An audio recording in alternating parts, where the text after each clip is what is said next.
সুন্দর দৃশ্যটি আঁকানোর জন্য চলো তোমাদের সহজ কিছু কৌশল শেখাই।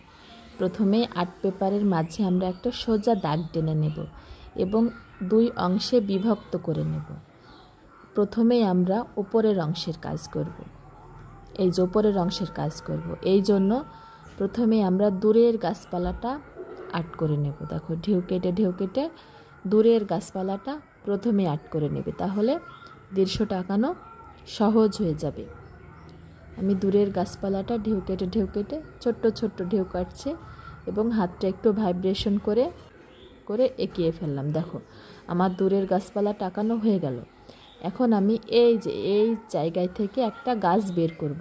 প্রথমে একটা দেখো ভি আর্ট করে নেব, ইংরেজি লেটার ভি, এবং দুই পাশ থেকে আমি বাঁকা করে দুটো দাগ দিলাম এবং এখানে একটু ঢেউ করে দিলাম, এখানে একটু ঢেউ করে দিলাম, দুই ডালে দুটো ঢেউ করে দিলাম এবং এইখান থেকে এখন রাউন্ড করে আমাদের মেজারমেন্ট অনুযায়ী আমরা গাছটা যত বড় করতে চাই সেই অনুযায়ী আমরা গাছটার শেপ দিয়ে নেব। দেখো ঢেউ কেটে হাতটা একটু ভাইব্রেশন করবে এবং যেরকম শেপ দিতে চাও সেরকম শেপ দিয়ে নেবে। আমার গাছটা আঁকানো কমপ্লিট। এরপরে আমরা কি করব, এইখান থেকে শুরু করব এবং পাহাড় আঁকাবো। দেখো সোজা টেনে চলে গেলাম এবং ওপর থেকে আবারও নিচ বরাবর নামিয়ে দিলাম।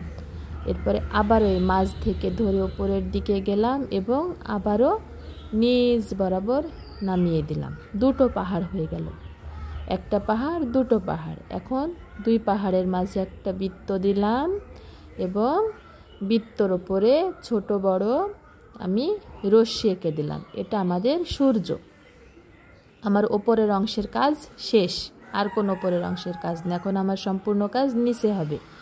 আমরা এই যে মাঝ সোজাসুজি, দেখো একদম সূর্য যে বরাবর আছে এই মাঝ সোজাসুজি, এখান থেকে আমরা নালা বের করব বা নদী বের করব। এই জন্য আমরা ইংরেজি লেটার এসের মতন করে বাঁকা করে নিচ্ছি। দেখো এস যেরকম করে আঁকাও সেরকম করে এসের মতন করে বাঁকা করে তোমরা দুই পাশে দুটো ঢেউ এঁকে দেবে। এটাই মূলত আমাদের নদী। এখন আমরা এই গাছ সোজাসুজি একটা ইংরেজি লেটার এ এঁকে নেব। দেখো ইংরেজি লেটার এ, এবং এই মাথার ওপর থেকে সোজা একটা দাগ টানলাম এবং বাঁকা করে এই পাশে টেনে দিলাম, এই দুই দাগ মিলিয়ে দিলাম।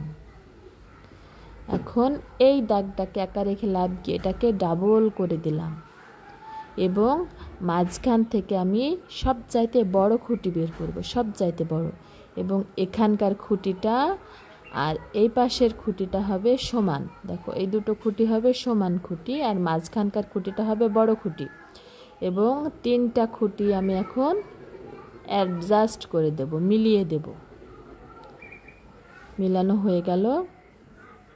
এখন আমি এই ঘরের নিচে ধারি এঁকে দেবো। প্রথমে আমি ছোট্ট দাগ টেনে দিলাম এবং এই দাগের সাথেই দাগকে মিলিয়ে দিলাম চিকন করে নিচে দাগ টেনে। দেখো আমার একটা ঘর সুন্দরভাবে হয়ে গেল। এখন দরজা আঁকাবো। দেখো এ পাশে দাগ দিলাম, এ পাশে দাগ দিলাম, দুটো দাগ মিলিয়ে দিলাম, কোনায় থেকে দাগ টেনে নিচে টেনে দিলাম।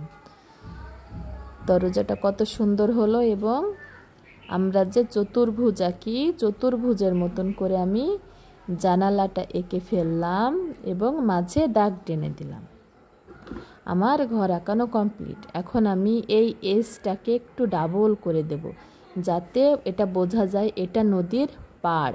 দেখো আমি কিভাবে ডাবল করছি, এভাবে তোমরা সমস্ত এসটাকেই ডাবল করে নেবে, নদীটাকে ডাবল করে নেবে এবং রং করার পরে দৃশ্যটা ঠিক এতটাই সুন্দর লাগবে।